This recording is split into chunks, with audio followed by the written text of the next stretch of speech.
Bonjour, je suis Delphine Sanemi. Je vous souhaite la bienvenue sur le podcast L'entreprise de demain. Un podcast qui parle de futur du travail, de futur des organisations. Un podcast né de l'envie de valoriser les initiatives pour une entreprise à la fois plus humaine et responsable et pour autant florissante. J'ai le plaisir de vous proposer un nouvel épisode tous les 15 jours et vous faire ainsi découvrir une grande variété d'initiatives et leurs coulisses. Convaincue que chaque entreprise a ses spécificités, son histoire et son chemin, je ne souhaite pas valoriser un type de démarche ou une méthode, mais bien vous faire partager la richesse et la diversité des convictions et expériences d'experts comme de dirigeants d'entreprise, de toute taille et de tout secteur. Libre à vous d'épuiser ce qui vous inspire. Et si ça vous plaît, pensez à le partager, le noter sur Apple Podcast. Ça m'aide à le faire connaître, à valoriser ses pratiques et contribuer à l'existence du prochain épisode. Pour les 2 prochains épisodes, j'ai le plaisir d'interviewer Béatrice Rousset, professionnelle des ressources humaines. Béatrice a longtemps travaillé dans de grands groupes internationaux, nous nous sommes d'ailleurs croisés il y a quelques années, puis a récemment décidé de se consacrer à l'accompagnement des entreprises dans la gestion de leurs modèles mentaux.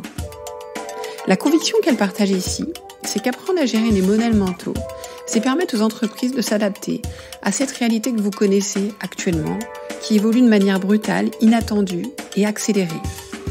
Profiter et non plus subir ce monde qui change. Cela devrait parler à nombre d'entre vous. Elle est avec Philippe Silberzahn, auteur d'un récent ouvrage que je vous conseille vivement pour son côté éclairant, sa simplicité, son pragmatisme. Stratégie modèles mentaux. Notre échange vous est proposé dans 2 épisodes. Pour ce premier épisode, Béatrice nous explique ce que sont les modèles mentaux et en quoi ils sont utiles à l'entreprise aujourd'hui. Dans le prochain épisode, elle vous proposera 5 modèles mentaux alternatifs élaborés avec Philippe Silberzahn qui sont issus de l'observation des modèles mentaux des entrepreneurs. Je ne vous en dis pas plus et vous propose de l'écouter.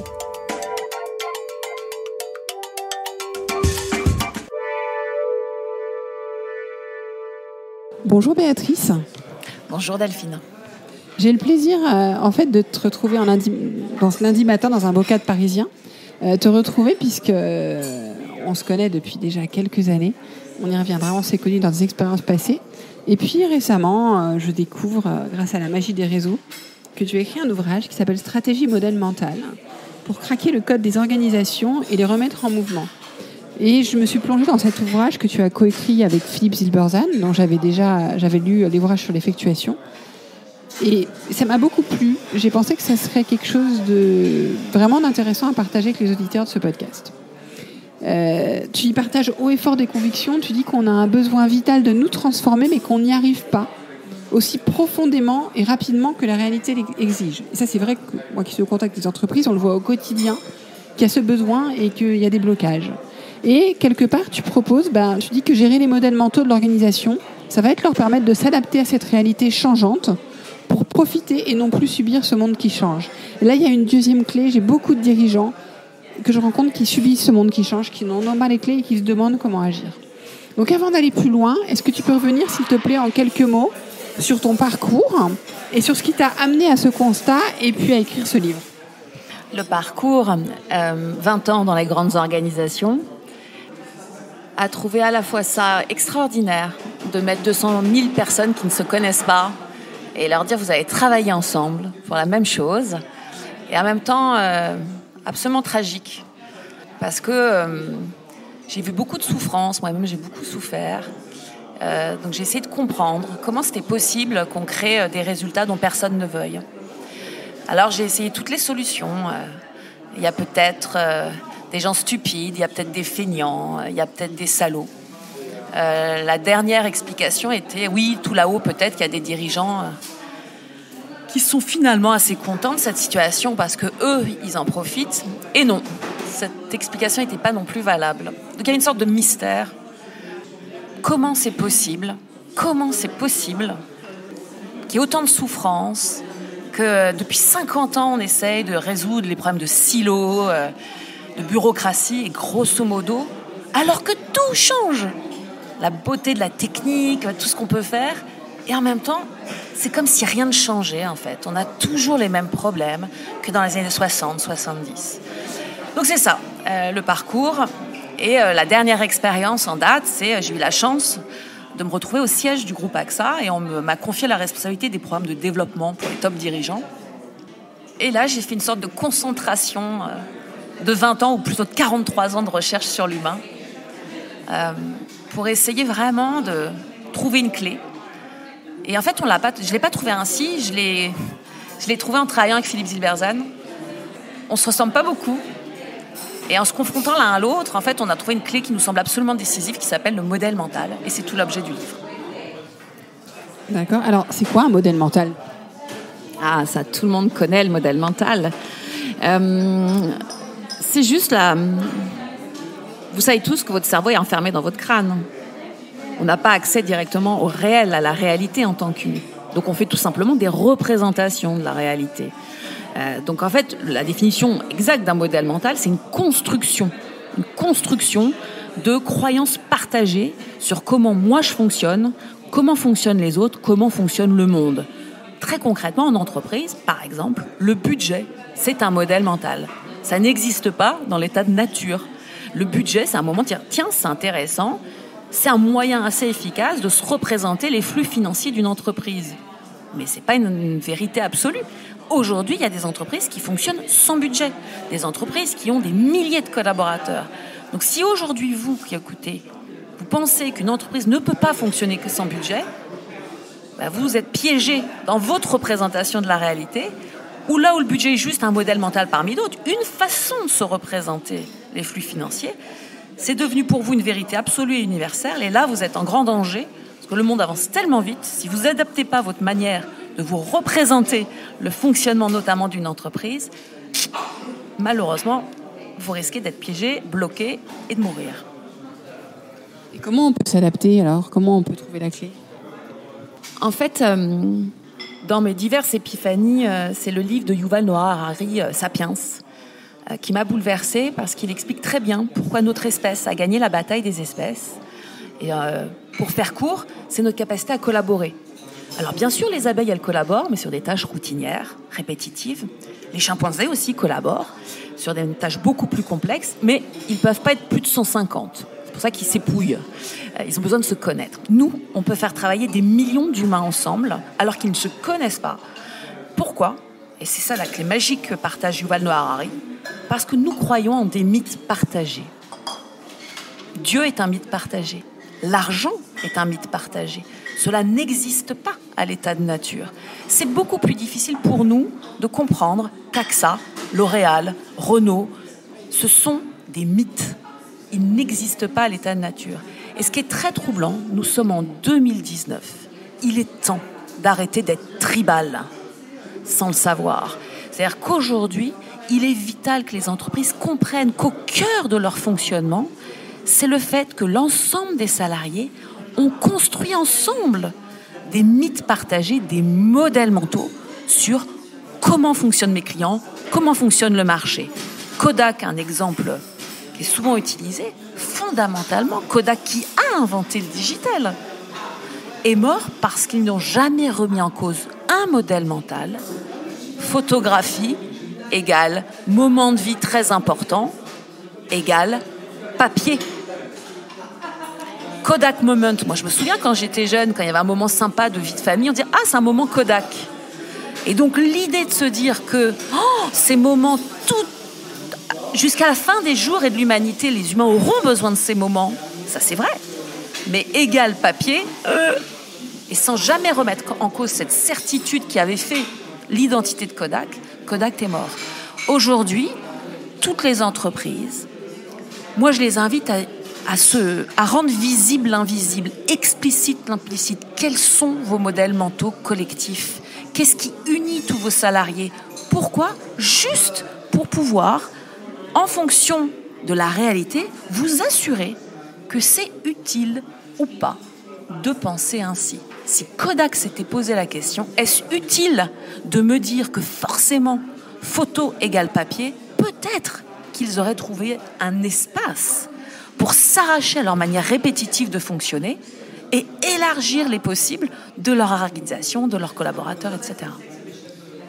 D'accord. Et donc, tu disais qu'en fait, les modèles mentaux étaient du coup au cœur de la transformation des entreprises. Ça veut dire que pour se transformer, Il faut challenger les modèles mentaux ?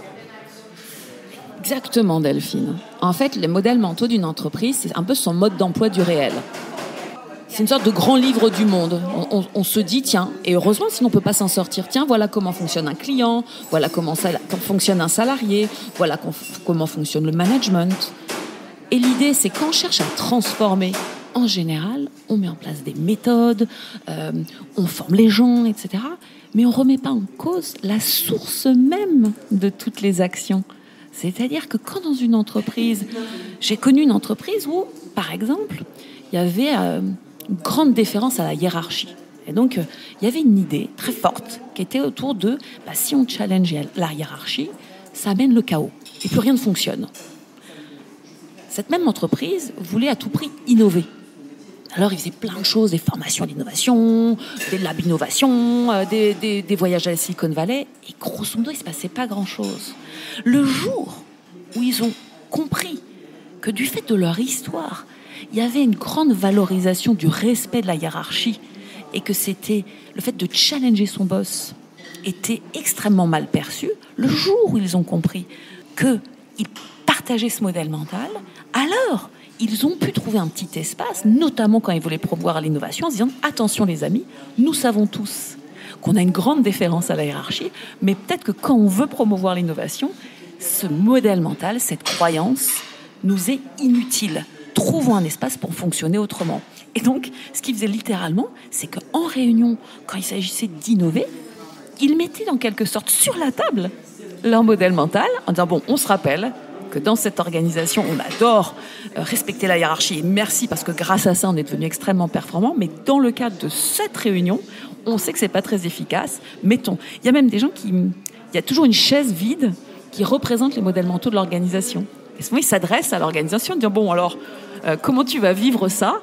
Voilà. Donc, ça fait sourire et ça te fait sourire, Delphine. J'y crois profondément. Vraiment profondément. Pour moi, j'ai beaucoup travaillé sur la notion de culture, etc. J'ai jamais réussi vraiment à en faire quelque chose. Là, j'essaie de vous donner une clé extrêmement concrète.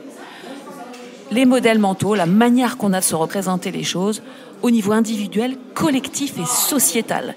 Et c'est ça que je voulais vraiment te dire, Delphine.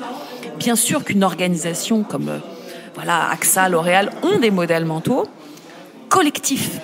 Et l'idée, c'est quelle que soit la situation que vous vivez, par exemple vous dirigeant, essayez de lire la situation en se disant tiens, quel est mon modèle mental individuel ? C'est-à-dire qu'est-ce que moi je me raconte à titre individuel, par exemple sur la hiérarchie. Les modèles mentaux collectifs, tiens, qu'est-ce qu'on se raconte dans mon organisation sur la hiérarchie ? Et les modèles mentaux sociétaux. Actuellement, qu'est-ce qu'on se raconte de la hiérarchie ? Et je vous assure que si vous prenez cette clé de lecture, subitement, là où vous comprenez plus rien à rien, vous allez trouver des espaces pour agir différemment. Concrètement, vous allez comprendre votre impuissance. Ah bah oui, la hiérarchie au niveau de l'humanité, oui, les jeunes générations n'acceptent plus de suivre bêtement un manager, etc. Mais vous allez contacter votre puissance d'action parce que vous allez trouver l'espace où vous allez pouvoir agir différemment.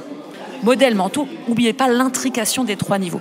Souvent, les gens se limitent au modèle mental individuel, c'est-à-dire ce qu'on appelle les biais cognitifs, par exemple. Ah oui, je comprends, même situation, 3 humains voient des choses différentes. Oui, bien sûr. Attention, n'oubliez pas que c'est très actif à un niveau collectif. C'est même plus puissant. Une petite blague, j'ai 4 garçons. Je suis allée à un match de foot récemment. Je déteste le foot. Match du PSG. Et je me suis vu faire pareil, les bras levés en l'air. Incroyable. Les modèles mentaux collectifs sont plus puissants que les modèles mentaux individuels. C'est ce qui fait la possibilité de faire société. Donc c'est une chose magnifique, extrêmement utile, les modèles mentaux. Mais vraiment, vraiment, il est temps de les gérer. C'est ça qui fait le succès, le bonheur et la performance d'une entreprise. Donc aujourd'hui, je pense que notre époque, elle exige ça. Elle exige des entreprises de faire de ça une compétence, d'arrêter d'être géré par les modèles mentaux, mais de gérer nos modèles mentaux. Et moi, j'avoue, tu dois le savoir, Delphine, moi, ça me met en joie, en fait. Je trouve que c'est une belle source d'énergie. Oui, effectivement, puisque ça paraît assez facilement actionnable, mais concrètement, comment est-ce que je suis dirigeant, j'ai une problématique justement de transformation, je veux engager mes collaborateurs, comment est-ce que j'actionne, comment est-ce que je gère ces modèles mentaux ?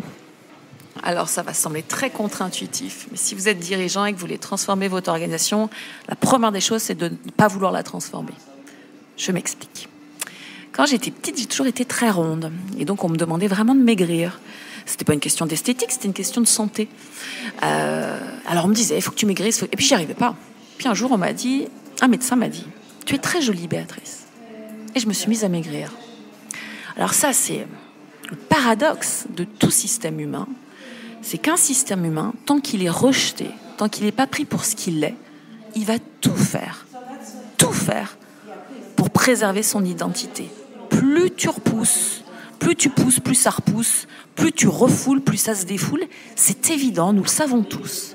Et pourtant, nous faisons tout le contraire dans les entreprises. Donc nous expliquons, vous dirigeants, vous expliquez à vos collaborateurs, fondamentalement qu'ils ne sont pas bons. Et donc il faut qu'ils se transforment, parce que ça ne va pas. Eh bien, rassurez-vous, ils vont surtout pas se transformer. Donc la première des choses à faire, c'est d'accueillir qui vous êtes. Et au lieu de rejeter ce que vous êtes, de pleinement l'accepter. Pourquoi ? Parce que si aujourd'hui, par exemple, vous voulez l'innovation et que vous n'innovez pas, ce n'est pas parce que vous êtes stupide, fainéant, c'est parce que fondamentalement, vous avez développé une manière d'agir, une manière de faire qui a fait le succès de votre entreprise et peut-être qui, pour partie, rentre en conflit avec le goût d'innovation. Mais d'abord, rendez explicite vos croyances profondes, honorez-les, remerciez-les. C'est grâce à elles que vous êtes qui vous êtes. Et donc, de cet endroit, j'allais dire, et je vais le dire, d'amour, de reconnaissance, à ce moment-là, il pourra se passer plein de choses. Et accueillis comme ils sont vos collaborateurs, votre système entier, d'un coup, se mettra à se développer. Donc, si vous voulez transformer votre organisation, arrêtez de vouloir la transformer. Premier mot. Parce que le mot transformation, en soi, il est hyper étonnant, Delphine. Moi, quand j'entends transformation, tu sais, j'entends Wonder Woman ou les dessins animés quand j'étais jeune. Transformation! Ça sous-tend que vous êtes très, très nuls là. Hein? Donc, c'est pas très sympa. Ça sous-tend aussi que c'est un événement extérieur qui génère la transformation. Et on sait que dans les faits, c'est pas ça qui se passe. Et puis surtout, une fois que Wonder Woman elle est transformée, c'est magique, il n'y a plus aucun problème, l'histoire est finie. Ben, on voit très bien que cette représentation, le mot de transformation, dès le début, vous êtes piégé en fait, dès le début. Donc, arrêtez de vouloir transformer votre organisation, regardez-la, respectez-la, admirez-la, aimez-la. Et de cet endroit-là, profitez de la riche réalité du monde en trouvant un espace pour vous extraire des modèles mentaux figés. Que les modèles mentaux, c'est fantastique. Le problème, c'est quand ils se figent, en fait, Delphine. Parce que la vie n'aime pas. La vie, c'est le mouvement.